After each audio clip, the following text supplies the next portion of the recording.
In America, John Foster Dulles, Senator and Secretary of State under Eisenhower, has this to say: "It is only by eliminating the lower members of the human race that the higher average is maintained." And Jacques Cousteau, UNESCO courier, on November 1991 said, "The United Nations goal is to reduce population selectively by encouraging abortion, forced sterilization, and control human reproduction, and regards 2/3 of the human population as excess baggage, with 350,000 people to be eliminated per day." And the master of them all, Bertrand Russell, in his Impact of Science on Society, had this to say: "At present, the population of the world is increasing at about 58,000 per diem. War so far has had no very great effect on this increase, which continued throughout each of the world wars. War has hitherto been disappointing in this respect, but perhaps bacteriological war may prove effective. If a Black Death could spread throughout the world in every generation, survivors could procreate freely without making the world too full. The state of affairs might be unpleasant, but what of it?" We have Prince Philip, quoted in the Deutsche Presse Agentur in August 1988, said, "In the event I am reborn, I would like to return as a deadly virus in order to contribute something to solve overpopulation." Now, the Institute of Human Virology, we read that according to top pharmacologist Dr. Robert B. Strecker, MD, PhD, the leading scientist of the project, that AIDS virus was created at Fort Detrick, but was based on research first conducted at the Lebedev Institute near Moscow, which was founded by the world's leading virologist, Gurvich. The number of those infected doubles every month. Over 23 million Americans are already affected. In the Strecker Memorandum, in the 30s and 40s, the Public Health Service openly experimented and monitored black men infected with syphilis in Tuskegee, Alabama. Even after penicillin was discovered, these men remained infected and were not treated. Hence, their wives and sons were likewise infected. These incidents are recorded in detail in the book Bad Blood by James Jones. Between 1959 and 1970, there were over 300 biological experiments conducted on U.S. citizens unbeknownst to them. The extent of the program is revealed in the book A Higher Form of Killing by Paxman and Harris. That's from Dr. Robert Strecker's The Strecker Memorandum. Now here it is on DVD. This Dr. Robert Strecker, conclusively proves that AIDS was vector-borne, that AIDS was a man-made designer disease to create havoc in the world, exactly according to the policies of Bertrand Russell and Aldous Huxley and his coterie. This is absolute compulsory viewing. The Strecker Memorandum by Dr. Robert Strecker.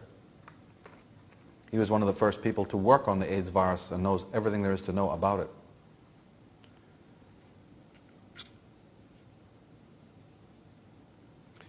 In The Final Revolution, Aldous Huxley says, "It seems to me perfectly in the cards that a euphoric drug, far more efficient and less harmful than alcohol, may be produced. And if this should be introduced into every bottle of Coca-Cola, then clearly, as I ventured to point out more than 25 years ago in Brave New World, this would become an incredibly powerful instrument in the hands of a dictator. What is becoming, I think, quite clear now is that dictatorships of the future probably will not be based on terror, as the dictatorships of Hitler and Stalin. Terror is an extremely wasteful, stupid, and inefficient method of controlling people. In Brave New World, the distribution of this mysterious drug, which I called a soma, was a plank in the political platform. A Dr. Wright refers to inoculation against smallpox in the British Isles as an ancient practice. And a citizen of Wales, aged 99 years old, states that inoculations had been known and used during his entire lifetime, but that she got smallpox through her inoculation. In Birmingham, England, from 1871 to 1874, there were 7,706 cases of smallpox. Out of these, 6,795 had been vaccinated against the disease. A select committee of the Privy Council convened to inquire into the Vaccination Act of 1867. As 97.5% of those vaccinated died of the disease. Now, Dr. Charles Crichton, in 1884, he is asked to write an article for the Encyclopedia Britannica on vaccination. After much research internationally, he concludes that vaccination constituted a gross superstition. In 1896, Italian professor Carlo Ruta states that vaccination is a worldwide delusion and an unscientific practice with consequences measured today with tears and sorrow without end. Joseph Lister introduced sanitation to the surgery and hospital, but was fiercely resisted by leading surgeons and doctors. The British Medical Association dedicated itself to attacking his name, reputation, and theories. In 1850, a British physician reads a paper detailing the microscopic examination of food products, revealing that all food products examined in Britain were adulterated with foreign substances, including chemicals. W.B. Clark from the New York Press in 1909 says, cancer was practically unknown until the cowpox vaccination began to be introduced. He says, I have seen 200 cases of cancer, and I never saw a case of cancer in an unvaccinated person. On the question of fluoride, in 1943, researchers from the U.S. Public Health Service examined the health of the residents of Bartlett, Texas, to see if the 8 parts per million of fluoride in their drinking water was affecting their health. It was checked again in 1953. They find that the death rate in Bartlett was 3 times higher than a neighboring town which contained only 0.4 parts per million of the fluoride. Dr. James W. Wardner, in his book Unholy Alliances, says the London Office of Strategic Affairs, that's the OSS from which developed the CIA, was run by David K. E. Bruce, an employee of Averell Harriman from the 1920s. Through Bruce and other connections, Averell Harriman dominated all American intelligence functions in wartime Britain. David Bruce was the husband of a Pittsburgh Mellon heiress. Allen Dulles had been the player for the Mellons' big international oil ventures, and eventually the law firm of Sullivan and Cromwell took over the management of the entire Mellon family fortune. It was through the Mellons that fluoride began to be promoted and dispensed into the America's water supply. Now, Ghislaine Langtot, in her book The Medical Mafia, writes, at a CIA hearing, Dr. Gottlieb, a cancerologist, admitted having dispersed in 1960 a large quantity of viruses in the Congo River in Zaire to pollute and contaminate all the people who used the river as their source of water. Dr. Gottlieb was named to be the head of the National Cancer Institute. François Mitterrand, the president of France, says, the health of citizens is a commodity which is bought and sold. And mind control advocate Dr. Jose Delgado, in his book Physical Control of the Mind Towards a Psycho-Civilized Society, simply puts it this way: man does not have the right to develop his own mind. Now, the annual death toll from synthetic prescription drugs, both from the correctly prescribed and the incorrectly prescribed, amounts to about 231,000 deaths every year. To put this into perspective, this is the equivalent of a World Trade Center disaster every week for over a year and a half, or the crash of 2 fully loaded 747 aircraft every day of the year. Drug deaths caused by physicians, the 3rd leading cause of death in the United States. It is far ahead of accidents, drunk driving, homicides, airline accidents, as well as all other disease.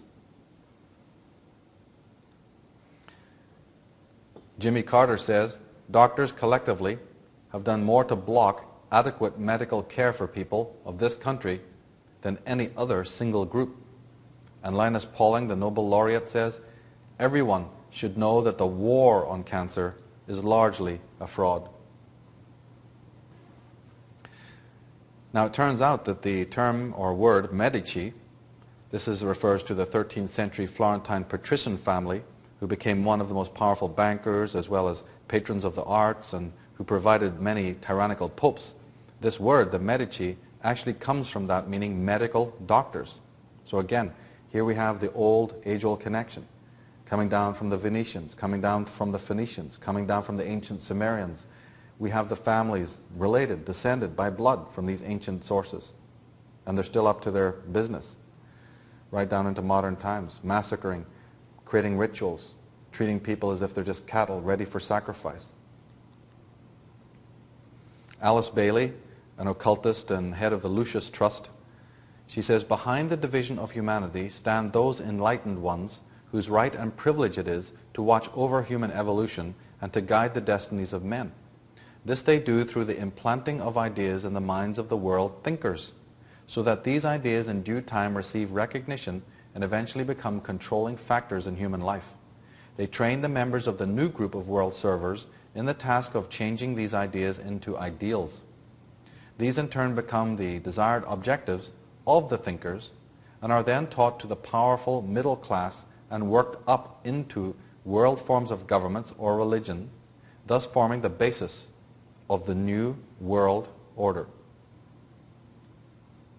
And Sidney West, the leader of the Fabian Society that later became the Labour Party of England, has this to say about the whole gig. To play those millions of minds, to watch them slowly respond to unseen stimulus, to guide their aspirations without their knowledge, all this, whether in high capacities or in humble, is a big and endless game of chess of ever extraordinary excitement.